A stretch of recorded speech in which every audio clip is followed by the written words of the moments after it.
आराधना क्या है? नए नियम में आमतौर पर जिस शब्द का अनुवाद आराधना किया जाता है उसका मतलब क्या होता है? उसका अर्थ श्रद्धा, दंडवत करना या गहरा सम्मान दिया दिखाना होता है। जो हम आराधना करते हैं, है ना, यह श्रद्धा का, आदर का संकेत देता है। आराधना से संबंधित बेहतरीन आयतें यूहन्ना 4 का 23 और 24 में लिखा हुआ है, हम पढ़ सकते हैं। परंतु वह समय आता है कि वरन अब भी जिसमें सच्चे भक्त पिता की आराधना आत्मा और सच्चाई से करेंगे, प्रभु यीशु मसीह कहते हैं उस सामरी स्त्री से, क्योंकि पिता अपने लिए ऐसे ही आराधकों को ढूंढता है। परमेश्वर आत्मा है और अवश्य है कि उसकी आराधना करने वाले आत्मा और सच्चाई से आराधना करें। यूहन्ना सच्चे आराधकों की बात करता है। इसका अर्थ हुआ कि झूठे आराधक होते हैं, यानी कि सच्चे आराधक भी हैं तो इसका मतलब झूठे आराधक भी हैं।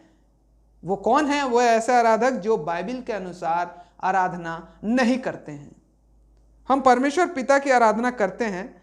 यह घनिष्ठता और प्रेम को दर्शाता है, जैसे इफिसियों 1 का 3 और लूका 11 अध्याय उसका 2 से 4 हम पढ़ सकते हैं। परंतु हम उस श्रद्धा और आदर को ना भूलें जिसे परमेश्वर के योग्य है, जिसके परमेश्वर के योग्य है। अब सच्ची आराधना में दो बातें होनी आवश्यक है। सच्ची आराधना में दो बातें कैसी होनी आवश्यक है? जिनमें एक तो आत्मा और दूसरा सच्चाई। तो आत्मा से आप किस प्रकार से कर सकते हैं और कौन सी सच्चाई आपके अंदर होनी चाहिए? आत्मा से भरी आराधना दिल से की गई सच्ची आराधना है, और सच्चाई से की गई आराधना करने का अर्थ परमेश्वर की आराधना वैसे ही करना है और जैसे उसका वचन बताता है। यीशु ने कहा, तेरा वचन सत्य है, यूहन्ना 17:17 में हम देखते हैं। इसका अर्थ यह हुआ कि सच्चाई से आराधना करने का अर्थ वैसे आराधना करना है जैसे उसके वचन में बताया गया है। आराधना परमेश्वर को महिमा देने का कार्य करती है, ठीक है।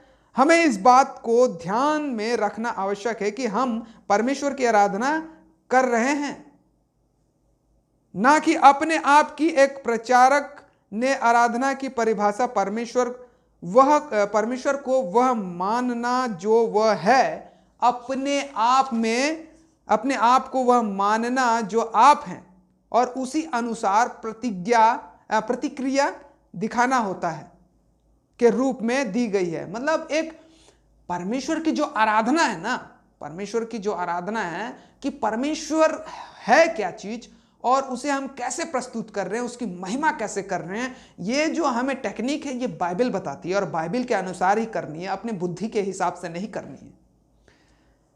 यह सरल परिभाषा है और इस पाठ में इसका हम इस्तेमाल करने चाहते हैं। आराधना को समझने के लिए आधार के रूप में किया गया है।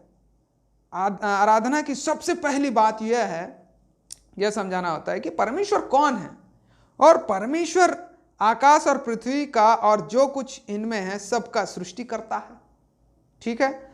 उत्पत्ति 1:1 और कुलुस्सियों उसका 1 का 16, वही एकमात्र सच्चा परमेश्वर है। निर्गमन 20 उसका 2 और उसका 3, वह बिल्कुल खरा, धर्मी और सच्चा है। मरकुस 10 उसका 18 में लिखा हुआ है। यशायाह इसी पहलू पर जोर देता है जब वह उसे इज़राइल का पवित्र कहता है। यशायाह परमेश्वर के संबंध में 29 बार पवित्र शब्द का इस्तेमाल करता है। उदाहरण के लिए यशायाह 1 अध्याय उसका 4 पढ़ेंगे, फिर उसके बाद 43 अध्याय उसका 15।